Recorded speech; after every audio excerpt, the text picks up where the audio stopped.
H1B visa అప్లికెంట్స్పై Donald Trump ప్రభుత్వం $1,00,000 processing fee ఏదైతే రుసుము వేస్తుందో దానికి సంబంధించి భారతదేశం కన్నా అమెరికాకే ఎక్కువ నష్టం జరుగుతుందని చెప్పి ఎక్స్పర్ట్స్ చెప్తున్నారు. అమెరికా అనేది టాలెంట్ బేస్డ్ ఎకానమీ, ముఖ్యంగా ఇమిగ్రెంట్స్ బేస్డ్ ఎకానమీ. దానిలో పనిచేయడానికి చాలా టాలెంట్ పూల్ అవసరం అనమాట. కానీ ఇప్పుడు మాత్రం హడావుడి పడిపోయి డొనాల్డ్ ట్రంప్ ప్రభుత్వం $1,00,000 కట్టాలి, లేకపోతే H1B వీసాస్ ఇవ్వడం అని చెప్పడం అనేది సిలికాన్ వ్యాలీ ఎక్స్పర్ట్స్ ప్రకారం అమెరికాకే ఎక్కువ నష్టం. ముఖ్యంగా అమెరికాలో సిలికాన్ వ్యాలీలోని చాలా కంపెనీస్ ఇప్పుడు వాళ్ళ ఎంప్లాయీస్ని అవుట్ సైడ్ అమెరికా ట్రావెల్ చేయొద్దని చెప్పి అడ్వైజరీస్ జారీ చేస్తున్నాయి అనమాట.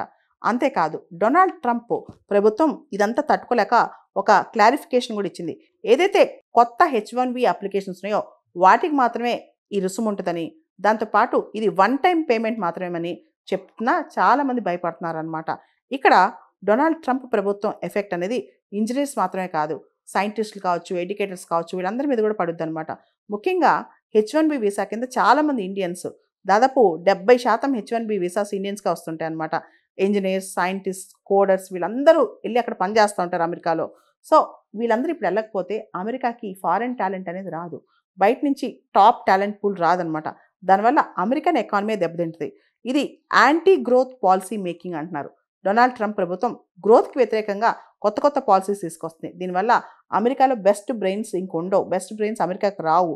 దీనివల్ల అమెరికా ప్రొడక్టివిటీ, అమెరికాలోని ఉత్పాదకత తగ్గుద్దని చెప్పి కూడా చెప్తున్నారనమాట.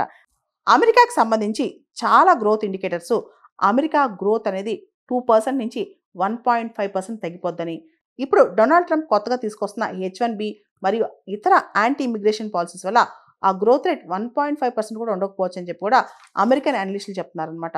ఓవరాల్గా తాత్కాలికంగా Donald Trump H1B visa processing fee కింద కొంత డబ్బులు కలెక్ట్ చేయగలిగిన లాంగ్ టర్మ్లో అమెరికాలో టాలెంట్ పూల్ రాదని, అమెరికాలో ప్రొడక్టివిటీ పడిపోద్ది, దాంతోపాటు సర్వీస్ సెక్టర్లో గ్రోత్ పడిపోద్ది, కాబట్టి అమెరికా ఇబ్బందులకు వెళ్తుందని చెప్పి చెప్తున్నారనమాట.